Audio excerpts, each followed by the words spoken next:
Hello, I'm Kevin McNicholas. Um, my middle name, my middle initial is E for Edward, and that name was given to me, or I was told to take that name for confirmation, in honor of my mother's father, who was Edward Curran. What's your present family situation, Kevin? Are you still living in the same home you've been in for a while, or? Yes, we live in East Islip. I've been happily married for 28 years. I've known my wife for over 30 years. We were blessed with two children, my son Brian and my daughter Kerry. Brian recently was married and he lives with his wife in Brentwood. So you get a lot of family contact. You get to see one another a lot. Absolutely. Well, we have the empty nest now, though. The children have moved out. Brian is with his wife, and my daughter Kerry lives in Chelsea in Manhattan. Very nice. You got some good Irish names there. So the heritage is very Just obvious. a little Irish, A yes. little Irish. The grandchildren. Are there any grandchildren? No, not yet. I'm sure they would like to Okay. wait a while since they Okay. were just married in October. Okay. Ah, that's a recent event. Absolutely. Yes. Uh, Talking about Brian and Kerry, their talents, their traits, their abilities, what do you see that you know is family related or rooted in family? Do you see other things showing up? Well, they're kind, gentle people, which is something I am very happy about. They both were very successful in school. Brian is great with his hands and mechanical things. I think he takes after my father, who used to change his own brakes and do his own tune-ups. Kerry has continued with the Irish traditions. She was an expert Irish dancer for quite some time. And she just graduated from Boston College. My son graduated from Stony Brook University, which is where my sister also graduated from. How many brothers and sisters did you have? I have two sisters, Kathleen and Maureen, and a brother, John. And are they on Long Island today, or are they no longer? Kathleen lives in Coram. She has recently retired from the Brentwood School District as well. Wow. Maureen was a very successful administrator in Wall Street. Sadly, it was with Bear Stearns. And so now Maureen is doing consulting work in Wall Street. My brother is a retired New York City police officer and lives in Ridgefield, Connecticut. And he is now a marshal in that area. Wow. Well, you have, with all the names, I'm getting a kick out of all the Irish names in the family. Certainly carried on the traditions and even in the occupations. The date and the place of your birth was where? I was born in Queens, 1952, May 11th, 1952. I was born on Mother's Day to a woman who was told she would never have children. She showed them. She had 4. And at some point, you moved. How old were you when you moved from Queens? We moved from Queens out to Brentwood 1959, 1959. So the high school, my history suggests the high school was only a couple of years having been built in It was just 57. Ross, yes. It was just Ross. Yes. So the first school you went to when you came out to Brentwood was a parochial school? No, it was the village school. Village? All right. Ah. Interesting story with the parochial school. Both of my siblings, my older brother, John, and my older sister, Kathleen, were accepted into St. Anne's School. There was not room for me to attend St. Anne's School, and my mother wanted very much for me to attend parochial school. My first year in school in Brentwood, I attended the village school. It was Lou Latio's first year as principal. And I have happy memories of that school. I had Mrs. Timlin and Mrs. Pincus. Had a great experience. But my mother persisted on parochial education. She really wanted me to go to Catholic school. So one time she went up to see the pastor and said, "What about my son Kevin? Is there room for my son Kevin to attend St. Anne's?" And as only the priests can do, she said, "Well, you know, Mrs. McNicholas, I need a 4th grade teacher." And if you're willing to teach fourth grade, we can find a seat for Kevin. Well, being committed to parochial education and wanting me very much to go to St. Anne's, my mother left her job, which was a management job. She was in charge of purchasing for Sears on the East Coast. She left Sears, took the job at St. Anne's so I could go to St. Anne's. At a substantial cut in salary. We often wondered what she would have been worth in profit sharing had she stayed with Sears. But she went to St. Anne's, taught in St. Anne's for quite some time, and got paid with prayers. So I'll say she did. What was your mother's maiden name? Curran, Curran. Are there relatives of your mother on Long Island too? Or? Well, another interesting story, and I guess typically Irish. Very often, my mother was at loggerheads with her brother. Yeah. So I really did not become close to my first cousins. And similarly with my father and his brothers. The Irish always found a reason to fight. Absolutely. All right. We do have one relative still surviving, and that's my Aunt Margaret, Sister Thomas Patricia McNicholas. She's in Maria Regina in Brentwood, 97 years young. God bless her. Wow. And your father's side of the family, your father's history or your father's background, can you tell us a little bit? Yes, my father, when his mother died, my father was sent to Ireland to be raised by an aunt. All right. Where did he grow up? In Brooklyn. Oh. And he was in a foster home for a while. All right. I guess his father had trouble with 4 children. Mm. And I guess was really devastated with the passing of his wife.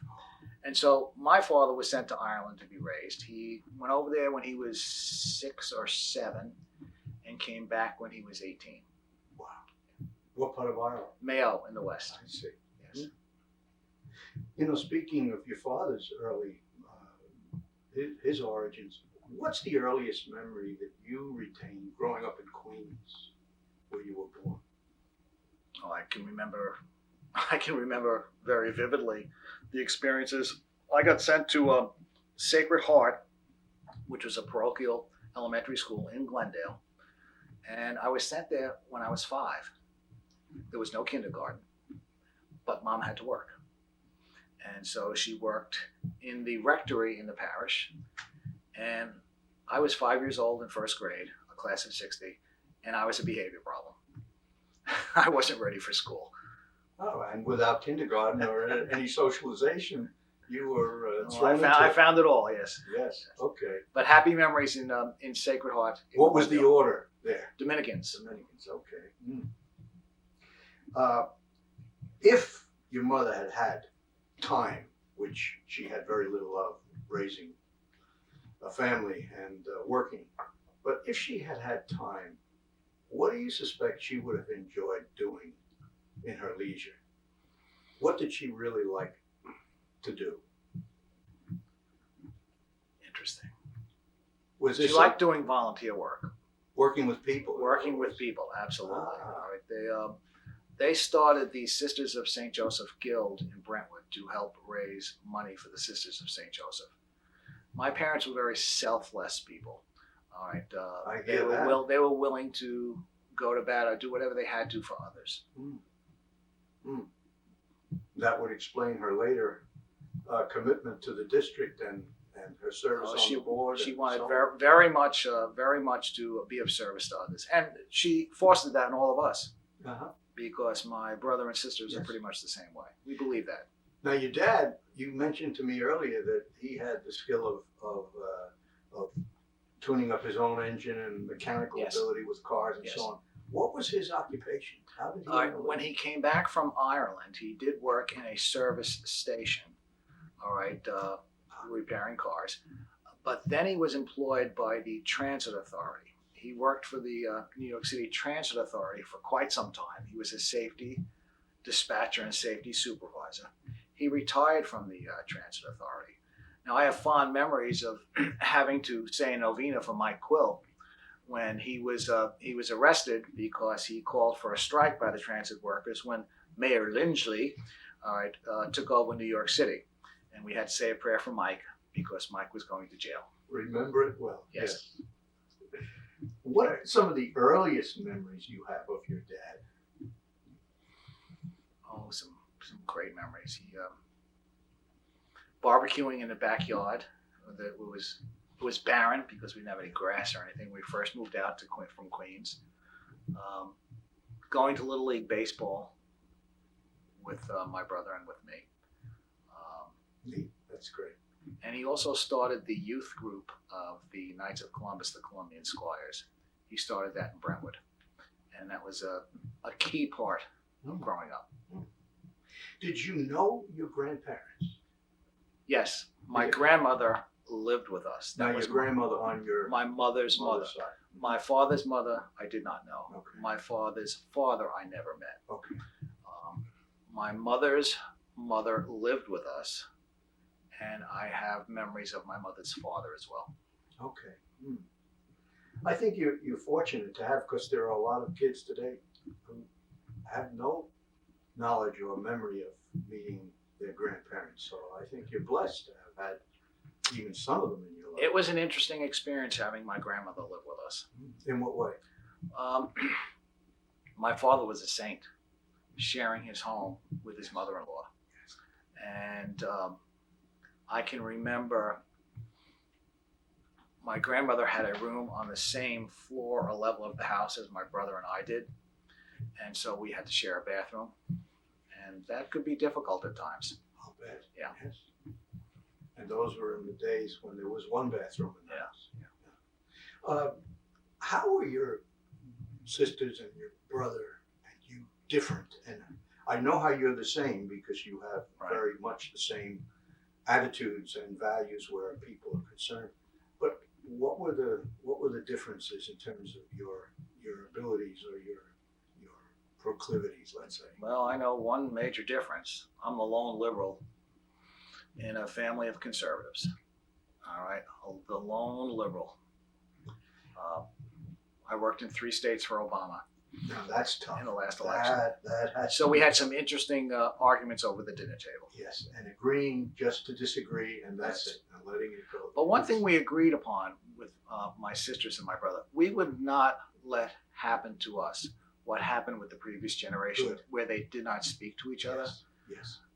If I do something wrong, if I hurt you or insult you, let's talk about it, and then let's go out and have a drink, and it's done. Yes. Because life is too short. Oh.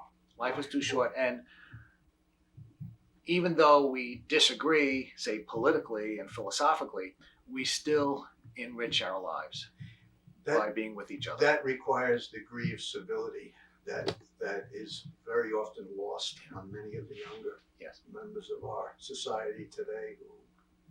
Gee, there isn't even any social studies left, I think. Well, my brother called me today and asked me how I was doing, which was really kind of neat. Yep. And we always, at the end of the phone calls, we say, "I love you" to each other. And that's important. I think you've already answered the question about lessons, family lessons learned, so I won't ask you to repeat that. But your early family life sounds to me to be one that was involved with school, with learning. Were you into sports at all growing up? Yes, Little League especially, yes. That's right, you Little League mentioned and that. CYO basketball, and the Columbian Squires had an athletic Okay. program as well. Who were the adult influences, the formative influences in your life outside of your immediate family? The counselors in the Squires were significant. The teachers in school were also very significant in giving advice, lending direction. They were important people. Was it your mother, or was it someone other than family that strongly influenced your ultimate choice of career? They really left it up to me. All right. So it was your decision? Absolutely. You know, it was at a time when, the Vietnam War was raging. And it was a difficult time. A lot of strange, bizarre things were happening in the late 60s, early 70s. Absolutely. But they wanted very much for me to go to college. My mother did not want me to go to Vietnam. Yes. Offered to send me to Canada if I wanted to go. But I didn't. I stayed in school. I went to a community college for 2 years and then went away for the final 2 years. Where was the community? Suffolk Community. Suffolk. Okay. I got into... Was that the one out in Selden? Selden. I got accepted to Manhattan, to Fordham, to Catholic University, but we were poor. We couldn't afford to go there. So I went to Suffolk for 2 years, worked while I went there, Sure. and Pay as you go. transferred the final 2 years to University of Buffalo and got my degree in 4 years. And your graduate work was done. That was part-time when I was finished. Okay, so that They encouraged me to go full-time because I got into Teachers College in Columbia University. Go now, go get it done. Wow. And I really didn't want to. I wanted to be home. All right. When you're 20 or 21, just graduating from college, you don't know what you want to do.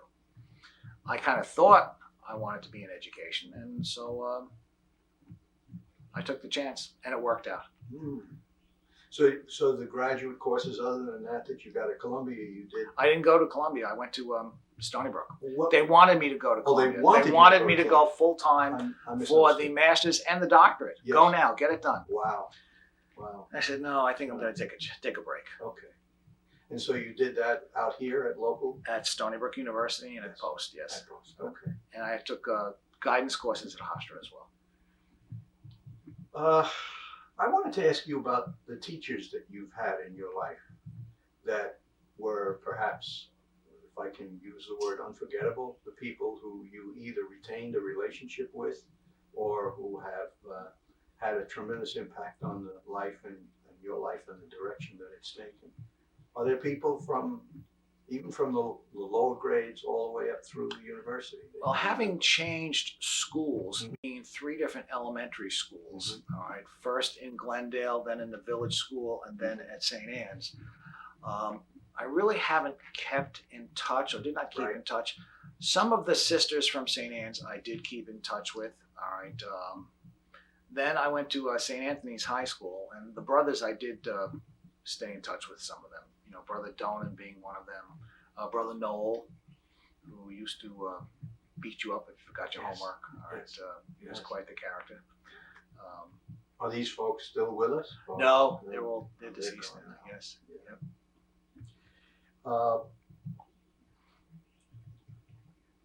What's one of your outstanding memories? And I'm jumping ahead a little bit here, but I wanted to ask, since we talked about teaching and teachers, you ultimately decided to embark upon a teaching career.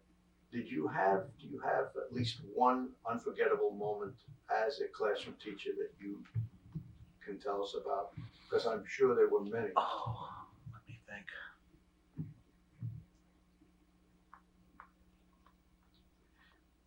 Maybe it was not a moment so much as a student that crossed your path or an accomplishment that occurred in a given year.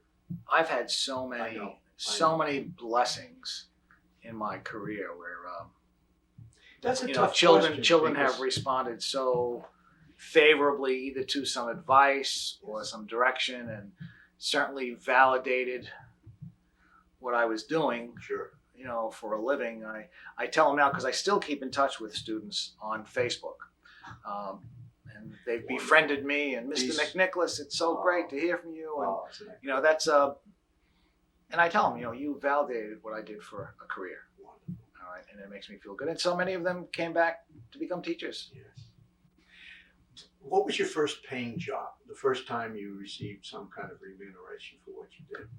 I painted the neighbor's house across the street, and he paid me. And then my summer jobs were in factories in Hauppauge and then in Sears in Farmingdale. And your after-school interests certainly were in the sports area. Yes.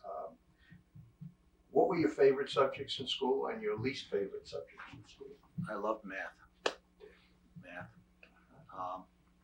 English was. Is that something you get from your mother, by the way? Is that could be? She was a math teacher. Yeah. And also, Brother Noel at St. Anthony's just hammered it into you, literally. Yes. You had to love math. English, it wasn't thrilling for me. Yes. Especially when you had to memorize poetry. I said, why do I have to talk in rhyme? Yes. It didn't make sense. Yes. What about your favorite seasons, then and now? Do you have one? Summer. Ah, I went to University of Buffalo and I learned to hate winter there. I'll bet.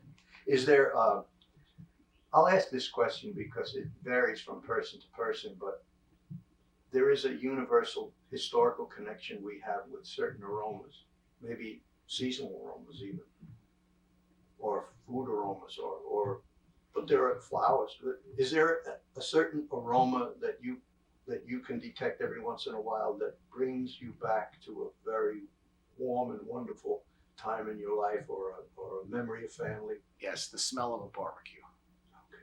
The smell of a barbecue in the summer, because we entertained others a lot in my home.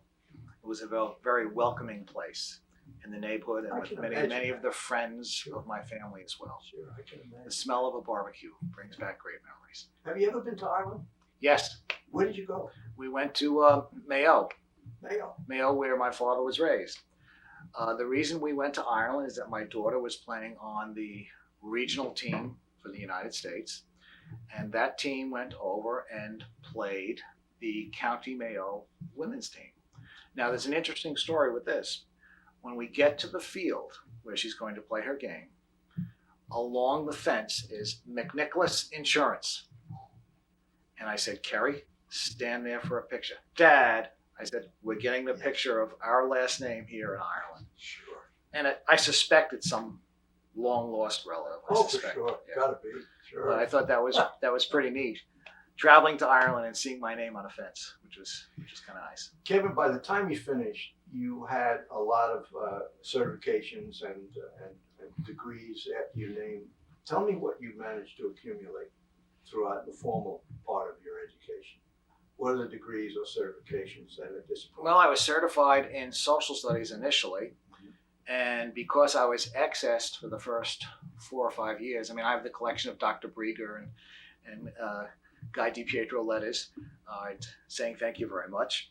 But Jeff Dwyer advised me, if you're certified in another area, you'll be able to stay around. And so since I studied engineering for 2 years, I was only one math class short of my math certification. So I went and took that the first summer after my first year of teaching. And I came back in September to a schedule that included social studies and math.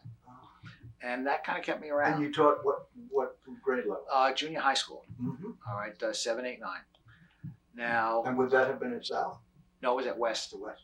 I started my career as a social studies teacher, and my last year of teaching, I taught all math, which is interesting. Okay. I was asking you about your favorite seasons and Right. the subject matter and so on. And so wherever there's a favorite memory, there has to be a memory of one of the worst days that you had while you were employed as an educator. Right. Can you tell us what one it was? Or Absolutely. The day, sadly, 9/11 certainly is ranked up there as a very difficult day because we had teachers who had children working at the World Trade Center. We had children whose parents worked there, and the uncertainty causes fright, and there were a lot of people who were afraid. And another really difficult day was the day that we received a call that one of my teacher's children died. And he received that call in my office. And that was a real difficult day.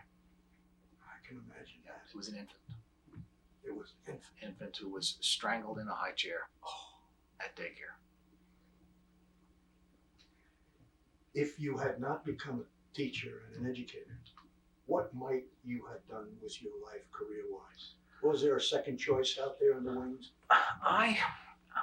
It's funny, I was talking about this to my wife about retiring and what I would do after I retire. I'm the type of guy, I think, who could be pleased and happy doing just about anything. I said to my wife, Barbara, I said, hon, if I'm not going to get involved with some other type of educational employment, I'll wear the orange apron at Home Depot. I think I could be happy doing that. I'm pretty easy to please and satisfy, but raising a family, you have to make a good living, Yes. and that's important. Yes. And that always has to be a determining factor in what you decide Yes. with the family as a priority. You told us that you arrived in Brentwood as a youngster in 1959, I believe. Yes. You said. Why Brentwood? Why not someplace else? I suspect my father saw Brentwood when he was visiting or delivering my aunt, who was a Josephite nun, to St. Joseph's Academy. And it was just a developing, growing area with lots of space, lots of room. Brentwood in the pines, beautiful pine trees. It was just an attractive area, as opposed to having all four of us in a single bedroom in an apartment in Glendale, all four children in one bedroom. I'll bet Space. I'll bet the Long Island Expressway wasn't built at that It time. wasn't finished. I don't think it was. No. Southern Used to State take might have been. Northern State Parkway. Yes. Uh-huh. Southern State. Did you look anywhere else for a teaching assignment when it came time for you to choose? Yes. Where did you I look? put applications in North Babylon and Sachem in several districts. And after the first couple of years of having been accessed and rehired in Brentwood, I gave some serious thought to going to California. And I went out there on vacation by myself to investigate and look at things. It was just so expensive to live out there. And I decided I didn't want to be separate from my family. Where in California were you looking around? I went to Los Angeles, I went to San Francisco and San Diego. And decided ultimately to come on back. Come back home. I was And- happy. Waited out. And then you applied again in Brentwood? Or I was still there. I didn't You resign never the left. position, Okay. never left. No. Okay. I kept on getting rehired because at West, several of the teachers went on maternity leave. Yes. Yes. My sister Kathleen included, and so Yeah. between all of them, Yeah. they kept Kevin around. Yeah, there were a lot of, Maternity and leaves. everybody was young. Yes, Everybody who was beginning with a new building, they were all young people starting. and having dual certification, it really helped to keep me around because if I needed a 0.5 in math or a 0.3 in social studies, they had Kevin who could do both, jack of all trades and master of none. When you first arrived here, who were the people that you first met that were helpful to you in showing you the ropes and in watching your back? So to I speak? will never forget going to the administration building and meeting Raj Giannichini, who used to work in the administration building, whose father was my CYO coach, all right, in basketball, and Mary Villar telling me to wait right there, and when Mr. DiPietro is ready to meet with you, he will meet with you. And of course, Jeff Dwyer was my first principal, and he and I hit it off really well. Did he interview you then? Was Yes. it Jeff that interviewed you? Yes. Was he alone in that interview? Yes, he was. Is there any chance that you remember a question he asked you? Oh, I really can't. Not a big deal if you don't, but I just I'm thought, trying to think. Yeah. No. your first impressions then of working for Jeff or the district or the building where you started. How did you feel? He was intimidating. Okay. Oh, you didn't want to cross Mr. Dwyer. All right, he had an affable manner, but boy, you just had so much respect for the man in charge, and he was going to hire you and going to decide whether or not you're going to stay working in education. Yes. All right, there was great deference given to the position and to him. What was your goal when you said yes to the position? What did you hope to achieve? To last through the first year. I wanted to get through the first year and see if I had my sanity still, and I did. And after all these years, and you're still affiliated, certainly now as a retiree with the district, you've seen a lot of changes Yes, in Brentwood. yes. Not the least of which is the demographic composition of the community. What's the biggest change that you've seen take place? Well, I think the changing community, because these schools really are a function of the community that they work in. When that they exist in. When we moved out to Brentwood, and when Brentwood was just growing and developing, the people who lived in Brentwood had the resources to invest in the community. All right. Sadly, the people who are moving to Brentwood now and living in Brentwood now, they don't have the resources that we had. All right. It's real tough. And it's real tough. And so making a commitment to stay in one location is very difficult for them. And that's difficult. And all of the difficulties that come with not having the resources. In some ways, the culture of poverty, yeah, and all that comes with being poor. It's interesting, Kevin. When we used to talk about Brentwood, we would talk about a melting pot where we were like a mosaic of every ethnic group in the country. Yes. And when I discussed that with Tony Felicio at one point, he said, "No, John, no." He said, "Substitute the world, because we now have language groups from all over the world." Yes. And just today I heard that 1% of our population is responsible for almost 95% of the wealth of this country. That's true. And the other 95%, let's say, of the country, it has very little. Yes. We've watched these changes, so I can understand your liberal political and economic position, because there are things that need changing that affect Brentwood, that affect all of us. When you talk about not being able to sustain a community because the resources are not there, this is a perfect example. I was helping a former student who was worked himself out of the bilingual and ESL program, and did not get to graduate from high school because he was an attendance problem. He got told he had to sign out, so I helped him and encouraged him with his GED. Sadly, when I was helping him, he got sick. He got the chicken pox. No health insurance.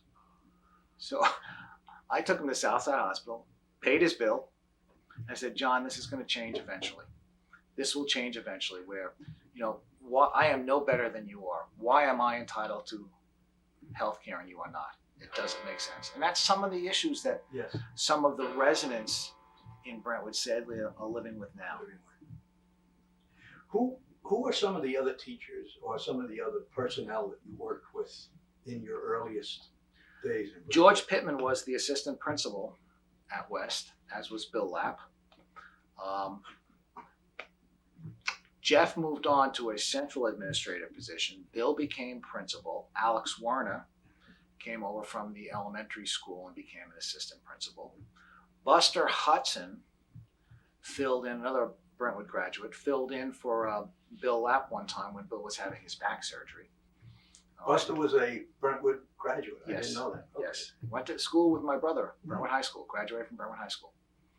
My brother and my sister both graduated from Brentwood High School. My sister Kathleen from Seton Hall High School in Patchogue, and I graduated from St. Anthony's in Smithtown.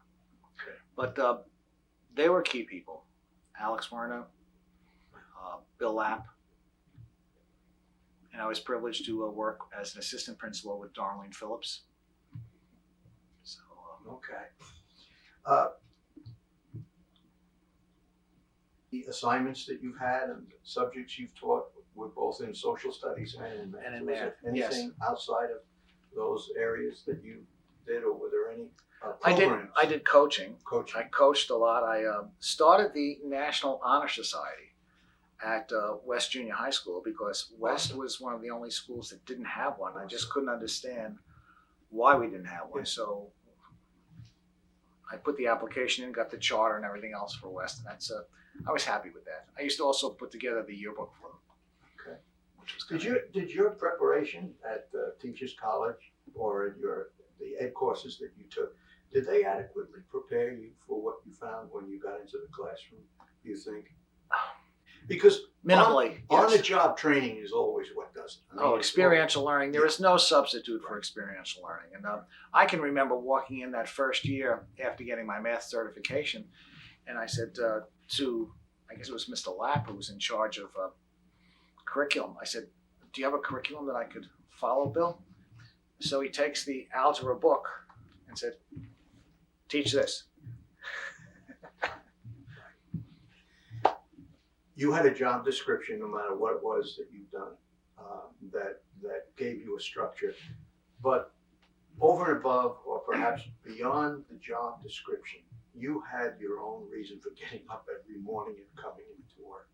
What was your purpose? What was the purpose that drove you? I loved doing what I was doing. I looked forward to going to work every day. It was just it was a rush for me. Yes. I had them laughing at West one morning, a couple of mornings when I walk in there, I run upstairs and I yell, I want to teach. I want to teach. Yes. And some of the veterans said, what, is he crazy? Is he flipping out? Did he have regular coffee this morning? You mentioned before you keep in touch with you had kept in touch with some of your instructors, some of your earlier teachers. Right. And you are in touch with students on Yes. Facebook and Yes. now those social networks are out there that we never had before, are a blessing to be able to connect.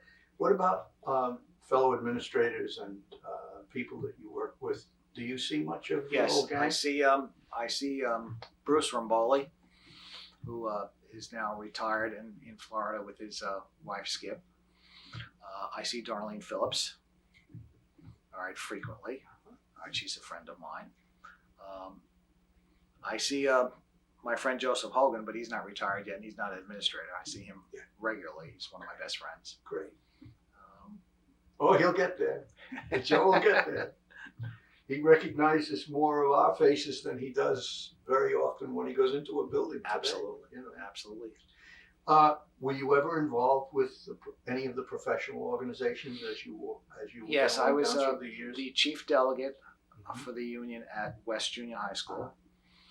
I think I served a year on executive committee at BTA.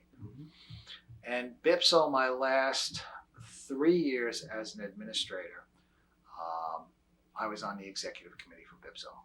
Okay, so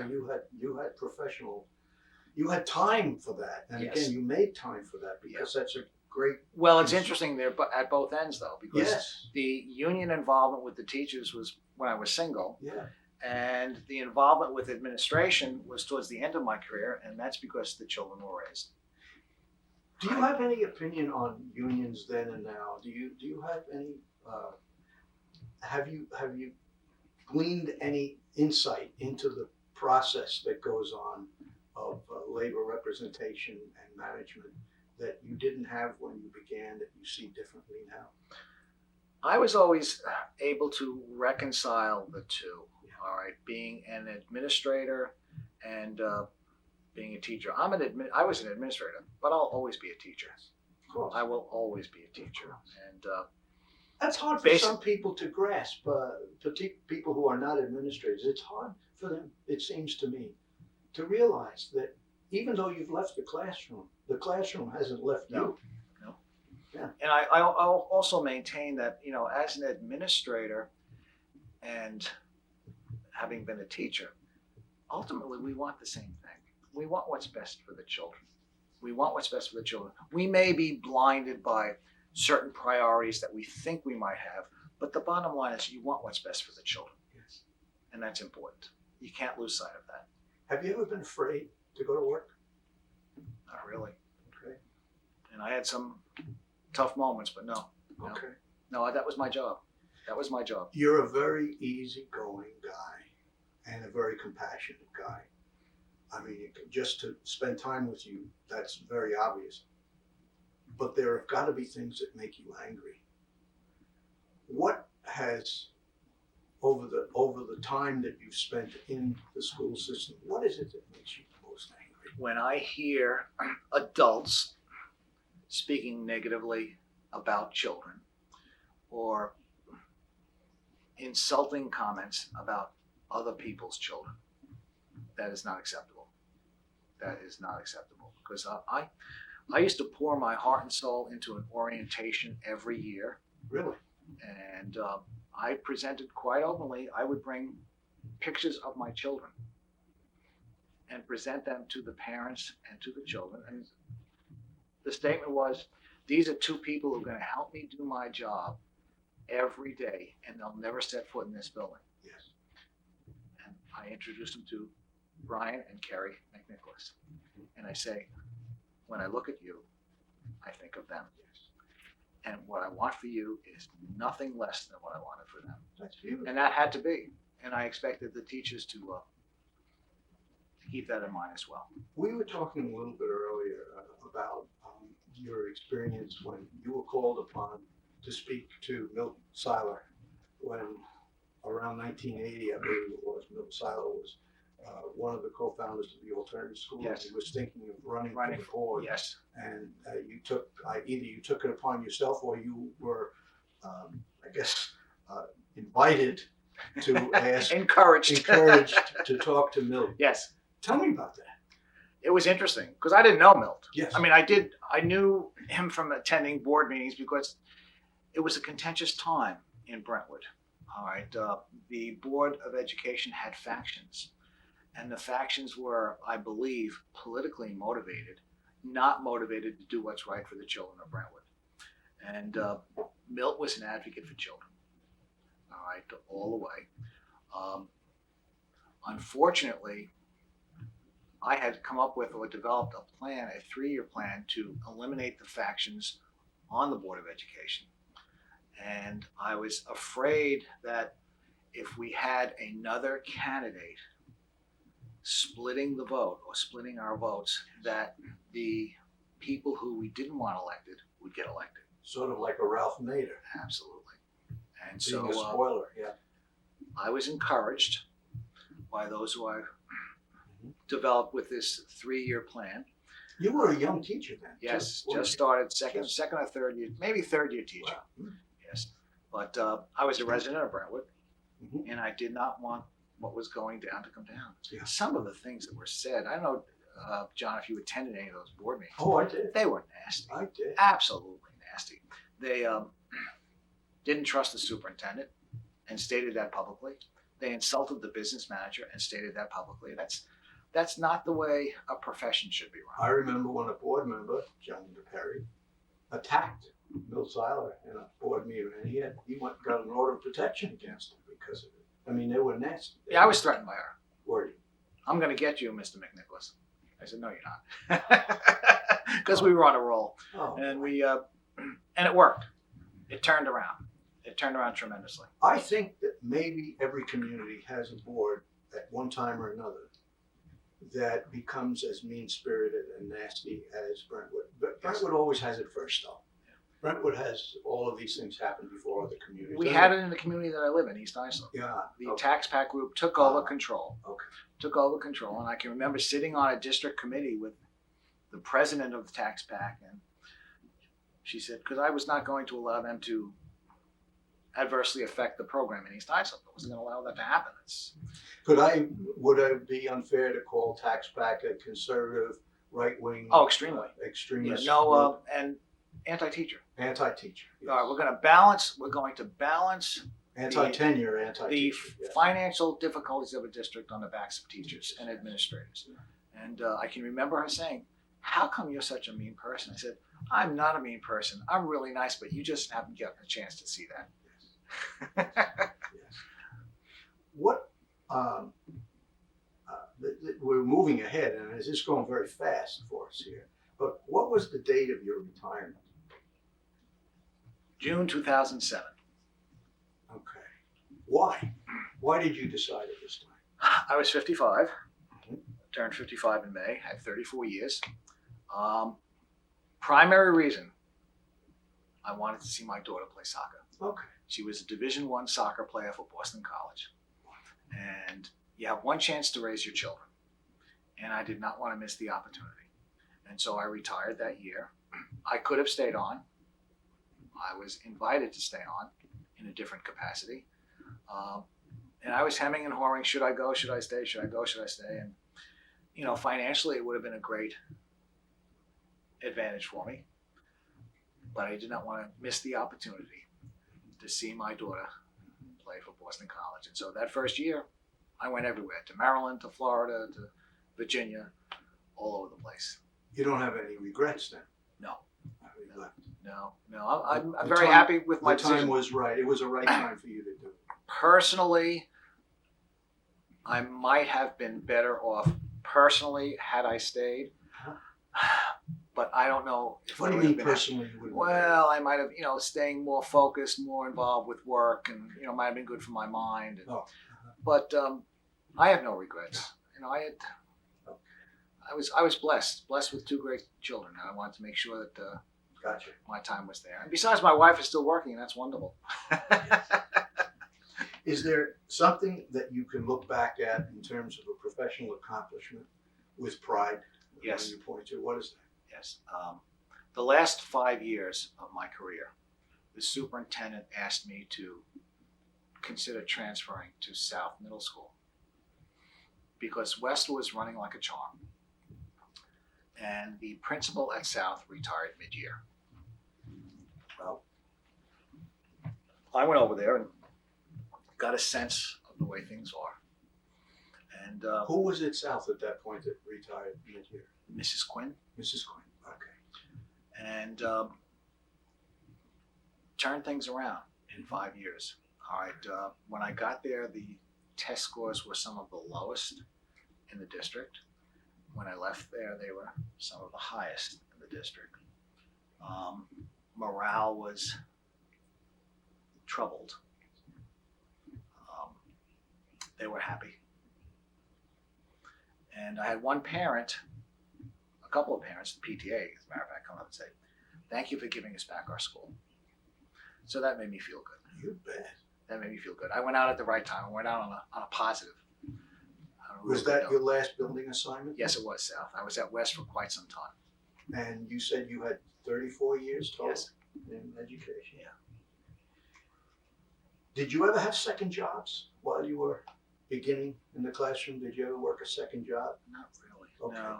No. Sometimes my father used to run these Sisters of St. Joseph Guild dances. I attend bar for him. Okay. But no, Yes. I couldn't. No, I Okay. threw myself into my job. I That was it. understand that. Yes. It was their. It's their time. Yeah. It's Well, their. you're blessed that you it- could do that. It's their time. Well, I was single. Okay. My job when I was single, teaching, was with BYA. I helped run that program for years and years and years. You remember your beginning salary before taxes? Oh, it might have been $8,000, $9,000. I joke with my daughter because my daughter just before being hired in her present position, she interned for Goldman Sachs over the summer and got paid $11,000 with $1,000 housing allowance for 3 months worth of work. I said, "Kerry, you're making more in 3 months than I made my first year." Yes. What was the most fun part of your job?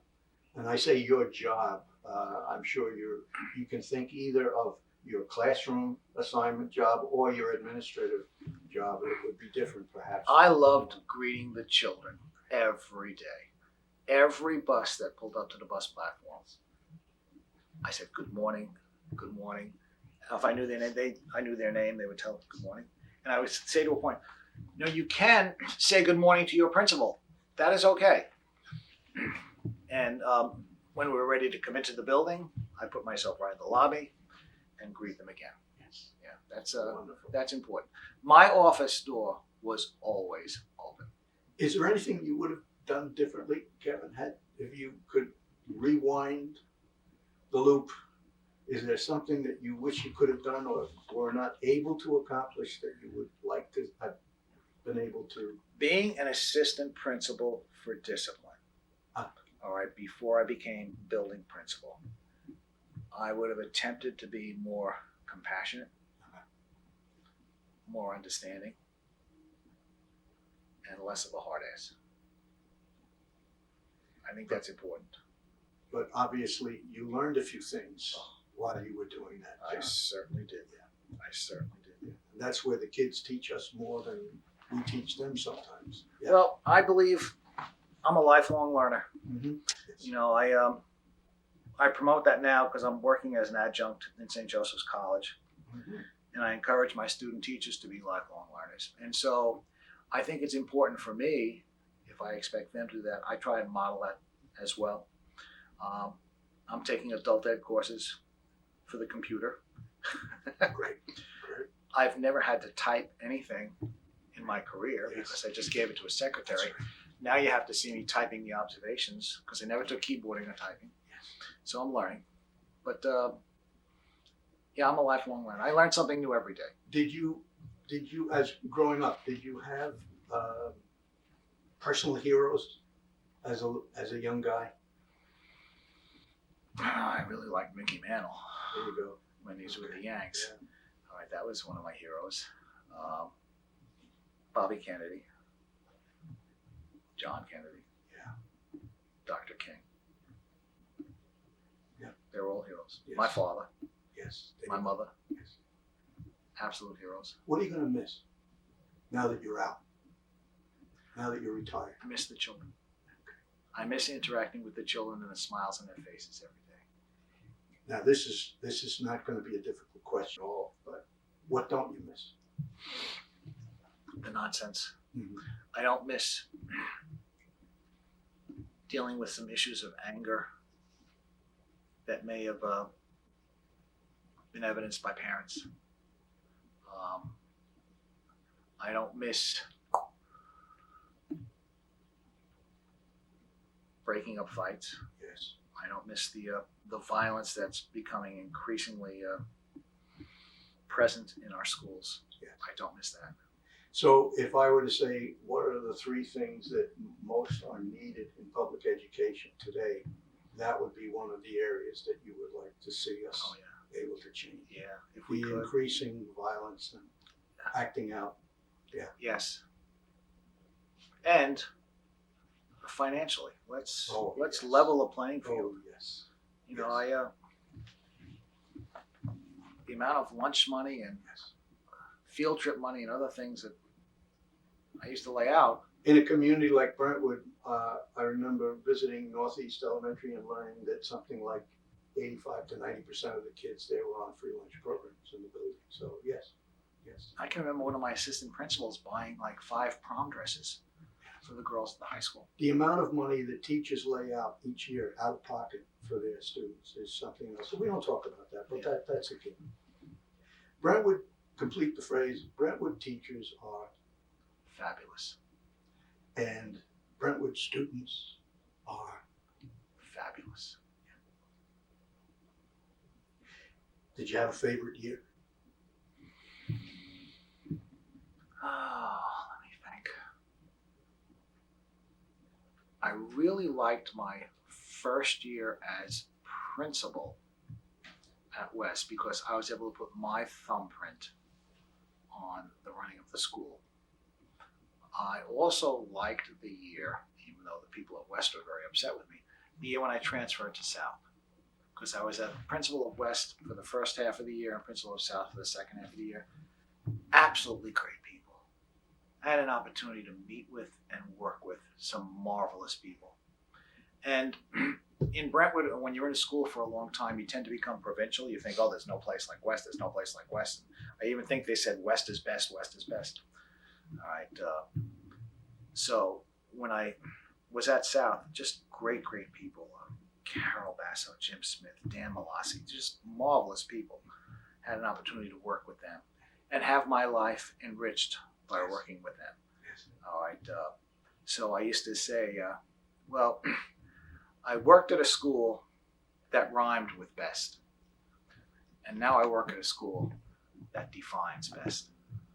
Nice. And that was South.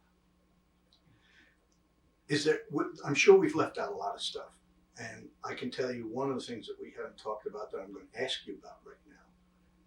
We haven't talked about your wife and how you guys met. Oh, And great how- story. Please, go. All right.